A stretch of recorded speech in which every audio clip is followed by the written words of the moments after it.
America's most liberal cities, celebrated for diversity, progress, and innovation, are now confronting deep crises.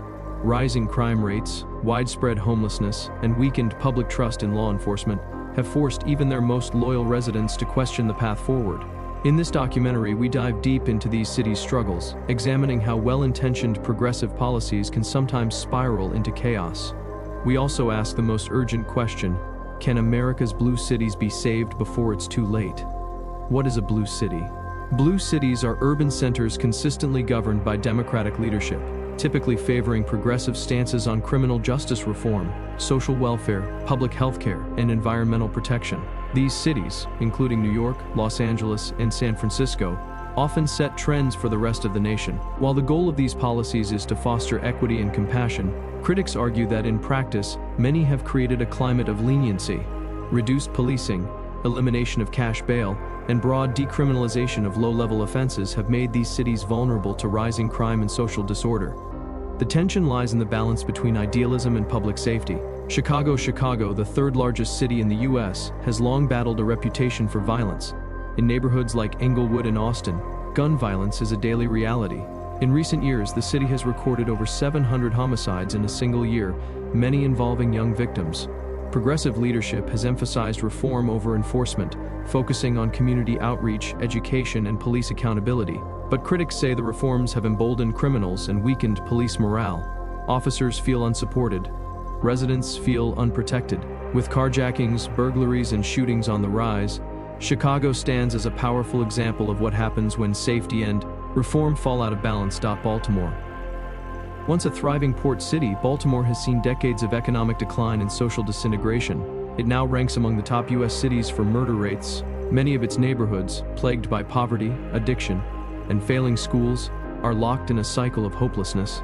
Progressive leaders have attempted to address systemic inequalities through reforms, ending mass incarceration, improving housing access, and retraining police. Yet, the city struggles with corruption, limited resources, and a community weary from broken promises.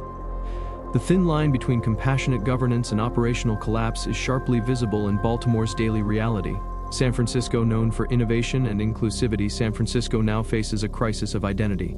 Homelessness dominates the downtown core, open drug use is common, and theft has become so rampant that major retailers are closing locations. The city has decriminalized many non-violent offenses and funneled resources into harm reduction and mental health services.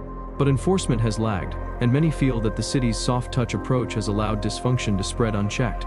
The once beautiful cityscape now reflects a stark contrast between billion-dollar tech offices and streets lined with suffering.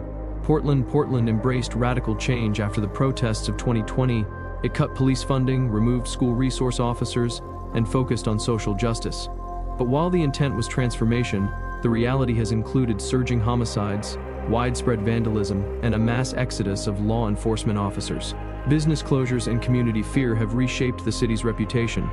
Portland's experience raises difficult questions about how quickly change should be implemented, and what the consequences are when stability is lost in the process. Los Angeles combines stunning coastline with deep social divides. Tens of thousands are homeless, living in tents under freeways or along sidewalks in neighborhoods like Skid Row. Petty crime is rampant, and organized smash-and-grab thefts have overwhelmed retailers. The city's progressive prosecutors have refused to prosecute many offenses.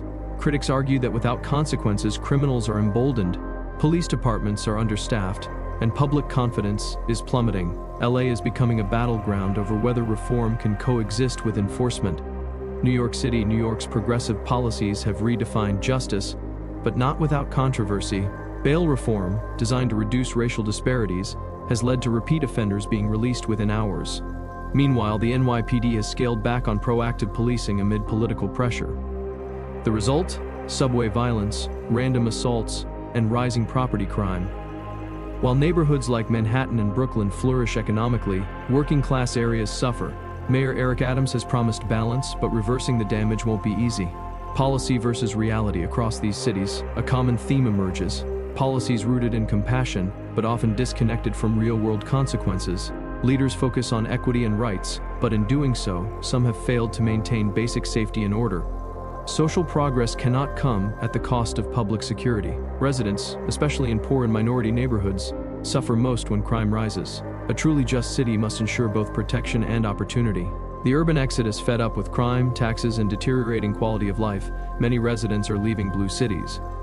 U-Haul data and census reports show mass migration to states like Texas, Florida, and Tennessee. This exodus drains cities of tax revenue, weakens public services, and fuels political division. The departure of middle-class families leaves behind a vacuum, often filled by deepening poverty and less civic engagement.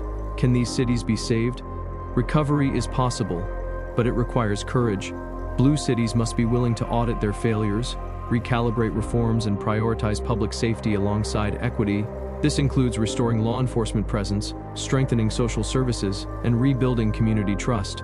Cities like New York have rebounded from crises before: 9/11, the financial collapse, and the COVID-19 pandemic. But the challenge now is ideological as much as structural. The road to recovery is steep, but not impossible. Homelessness and mental health. Homelessness is perhaps the most visible symptom of blue city dysfunction. But this is not just a housing issue, it's also about mental health, addiction, and systemic failure. Many cities have spent billions on homelessness without meaningful progress. Encampments grow, drug overdoses spike, residents grow frustrated, and compassion turns to fear. To fix this, cities must invest in treatment, not just shelter. They need facilities for mental illness, addiction recovery, and transitional housing that comes with structure and accountability.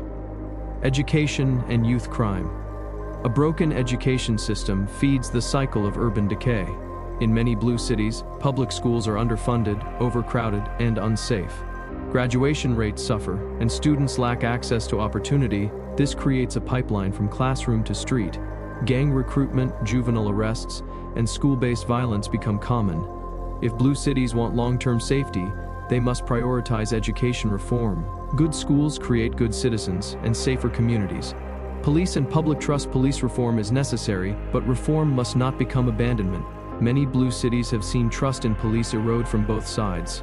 Officers feel demonized, communities feel ignored. The solution isn't fewer police, it's better police.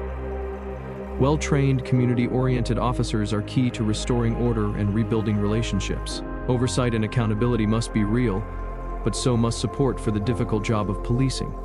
Without trust, no policy can succeed. The role of media. National media plays a significant role in shaping perceptions of urban America. Too often, the focus is on partisan drama or viral outrage, not on the real conditions people live with every day. This disconnect leads to misinformation and polarization.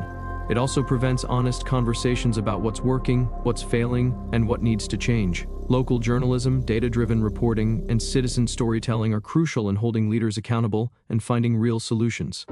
A vision for the future. For all their problems, blue cities remain vital to America's future. They are centers of culture, commerce, and innovation. Their decline is not inevitable, but their recovery is not guaranteed either. The path forward requires leadership that is bold, balanced, and honest. Cities must abandon virtue signaling in favor of real results. They must address crime without ignoring equity. And they must be willing to admit when strategies fail. Only by doing so can blue cities reclaim their promise and become models of progress that truly work for all. The most dangerous blue cities in America were never meant to be dangerous. They were built on dreams of fairness, progress, and innovation. But without safety, those dreams turn into nightmares. To truly thrive, these cities must blend their compassion with strength, their reform with realism, and their politics with responsibility. The time to act is now, before these urban crises become irreversible. Subscribe to USA Geography for more honest documentaries that challenge the headlines.